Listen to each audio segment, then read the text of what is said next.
You're listening to Skeptoid. I'm Brian Dunning from Skeptoid.com. The Keepers of Flannan Light. Today we're going to go back to the year 1900, beneath leaden skies overlooking a slate-grey ocean, with a cold, gusty wind spattering us with spray. We're standing on the highest point of Eilean M&ograve, the largest of a group of tiny islands called the Seven Hunters, far off the coast of Scotland. It's an island with a history of strange stories, from a race of pygmies to ancient rituals performed around a stone chapel. None stranger than that of the crew of 3 lighthouse keepers who disappeared without a trace just before Christmas 1900. The Seven Hunters are the Flannan Isles, among the smallest and westernmost of the Hebrides, about 115 kilometers off the Scottish mainland. They're really just rocks, too small to be inhabited, save for the lighthouse atop Eilean M&ograve. A small chapel on the island is dedicated to Saint Flannan, though chapel is perhaps too grand a term as it's little more than a single small dry stone room. Not far away are a pair of ancient stone shelters, collapsed igloos of stacked rocks that were little big enough for one person.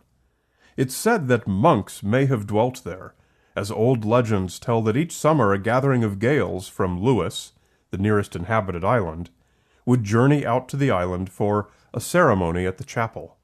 Other legends say that tiny bones were dug up on the island, evidence of the pygmies who lived there and conducted their pagan rites around the rude stone structures. But legend gave way to progress when the Flannan Isles lighthouse was completed in 1899. Concrete tramways led from cliffside landings on the east and west sides of the island, allowing ships to land men and supplies no matter which way the wind was blowing. Each was treacherous, as the landings are mere cutaways in the cliffside with a crane platform some 20 meters above the surging waters. The lighthouse itself at the summit of the island stretches 25 meters high, putting its light a full 100 meters above sea level. It had comfortable living quarters for its crew of 3 men. 4 keepers rotated ashore, 6 weeks on and 2 off, so that 3 were on the island at all times. The steamer Hesperus visited every 2 weeks to bring stores and each new keeper back for his shift. On Boxing Day, December 26, 1900, the Hesperus brought the relief keeper, Joseph Moore, and the first thing they noticed was that the light was out. Later inquiries revealed that the Northern Lighthouse Board had already received reports of this from passing ships for more than 10 days, but those reports had gotten lost in a bureaucratic sea of their own. Nor were the keepers at the landing to meet them with mooring lines. The flag was not flying and no crates were waiting at the landing stage. It seemed the island's mystical past might have come creeping back. The Hesperus fired a signal rocket, but there was no response. Moore went ashore, was gone for a while, and the report he brought back has become the basis of the mystery which survives to this day. Any book you read will give the same description. Moore found the door to the lighthouse ajar, a meal of salted mutton and boiled potatoes, half eaten and still laid out on the table. One of the chairs toppled over. The clocks were all stopped. 2 of the keepers' waterproof oilskins were missing, but the third man's coat was still hanging on its peg. Noting that there was damage to the west landing from a powerful storm over the preceding week that had wrought havoc with Scottish fishing fleets, the Lighthouse Board went with the assumption that all 3 keepers had been swept into the sea in some tragedy, the details of which would probably never be known. But as time went on, a growing number of people doubted that explanation. Not only did the disheveled nature of the lighthouse dwelling suggest something unusual had happened, but the entries from the lighthouse log were also unsettling. They're said to have been written by Marshall, the second man in the chain of command. December 12th, gale north by northwest, sea lashed to fury, storm bound 9 p.m. Never seen such a storm. Everything shipshape, ducket irritable. 12 p.m. Storm still raging, wind steady, storm bound, cannot go out. Ship passed sounding foghorn, could see lights of cabins. Ducket quiet, MacArthur crying. December 13th. Storm continued through the night. Wind shifted west by north. Duckett quiet. MacArthur praying. 12 noon. Gray daylight. Me, Duckett, and MacArthur prayed. December 15th, 1 p.m. Storm ended. Sea calm. God is over all. So whatever took place must have happened after the storm. And not only that, judging by the emotional state of the men, it could well have been something unearthly. Accounts of the rituals practiced on the island by the men of Lewis, recorded in 1695 by the author Martin Martin, who traveled there, were strange indeed. Worshippers, stripped to their waist, circled the chapel on their knees, and spoke only using strange word substitutions when on the island, thought by some to be the language of the mysterious pygmy beings. Popular theories of the keepers' vanishing ranged from the esoteric, such as the pygmies of Eilean M&ograve turned them into birds or made ceremonial sacrifices out of them, to the physical, such as the men killed each other in a fight, or were abducted by pirates, or even just hopped onto a passing ship in search of a new life elsewhere. Although this set of unanswered questions is where most films and articles about the disappearance rest their case, it turns out there is much more to the story. Enough, in fact, that we're able to come to a satisfactory, if not entirely complete, solution to the fate of the men.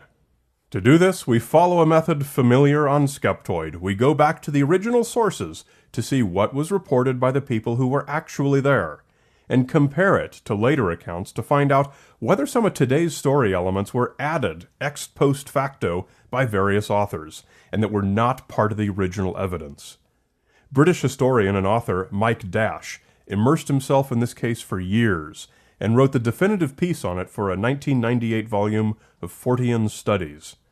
Dash managed to track down the origin of nearly every little piece of the story, and for those that he couldn't, other researchers generally have. By now, we have a fairly complete picture of what's fact and what's fiction in this greatly magnified and misrepresented legend. Let's begin with the pygmies and other mystical elements. The legend of the pygmies is a real one, and is ancient enough to predate our story today. Although Martin, in his travels, noted there is some evidence that the people of Lewis did refer to Eilean M&ograve as the Isle of Little Men, an 1895 analysis of his book, published in The Antiquary, found that such tales were fairly widespread throughout the Hebrides, and were not unique to Eilean M&ograve. Stories of tiny bones are just stories. No anthropologists have ever made any such finding. Nor was there anything unusual about the alternative vocabulary that the worshippers were said to be required to speak. Of all the examples Martin gave, Dash found they were all simply common Gaelic words. As far as walking bare-chested on one's knees during worship, I think we can grant 17th century Gaels this tradition, without concluding that lighthouse keepers had to have been sacrificed by supernatural beings. But the best information is to be found when we turn to the actual report made by Moore of his search for the men. He was a regular keeper at Flannan Light, and deeply familiar with the island's procedures.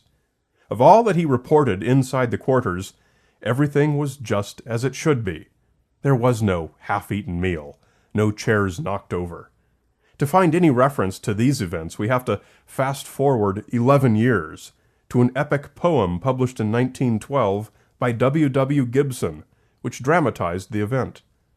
The mysterious elements from inside the house never happened at all.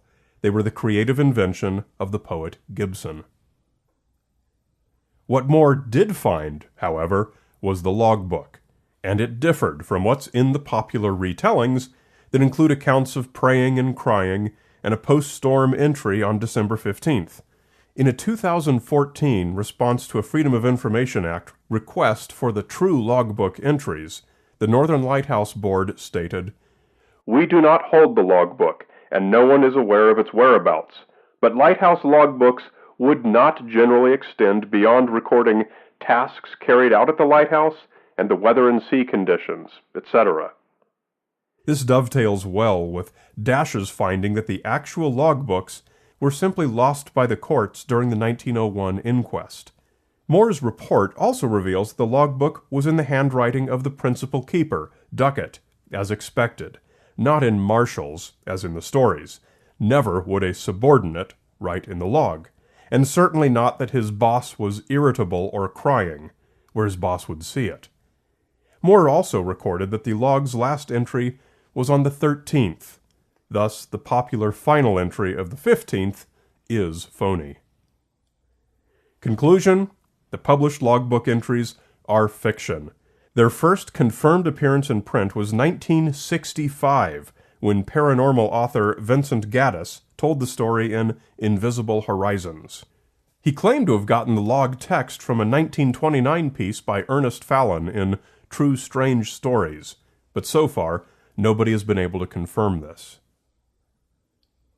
Moore did find storm damage to the landing, though quite different from what's usually described today. The crane itself was unharmed, as it was properly secured for weather, contrary to today's stories. A block of stone weighing just over a metric ton had been dislodged by the sea and dropped onto the tramway. A life buoy lashed 34 meters above sea level had been torn from its ropes by the force of the waves. Walter Aldebert served as principal keeper at Eilean M&ograve between 1953 and 57, and documented just how bad the storms could be, in an effort to help solve what happened to his predecessors. He photographed spray hitting the lamp house itself, 100 meters up. Once he nearly lost his life in a foot of strongly receding water just outside the lighthouse after a wave rolled over the crest of the island, 77 meters up. So, what did happen? The oilskins that Moore found missing from the lighthouse were worn by two of the men, Duckett and Marshall, only when going down to the landing.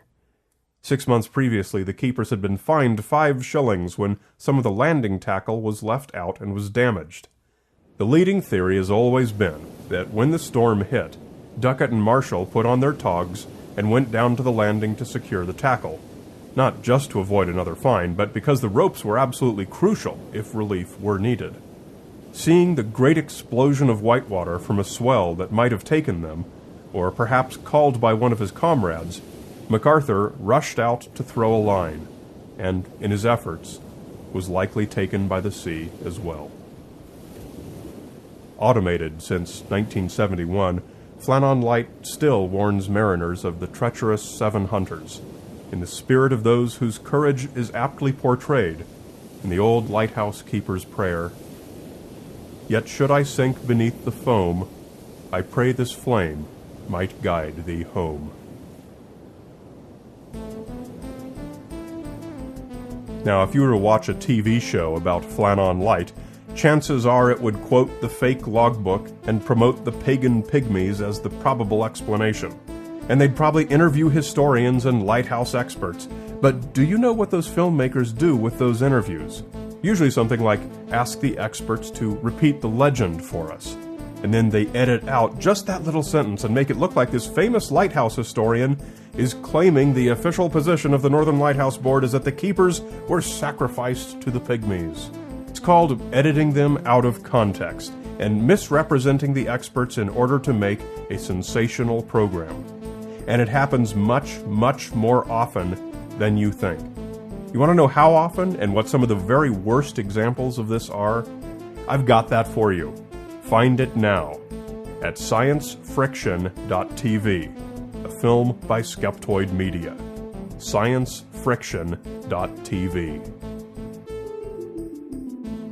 You're listening to Skeptoid. I'm Brian Dunning, a good Scottish name, from Skeptoid.com.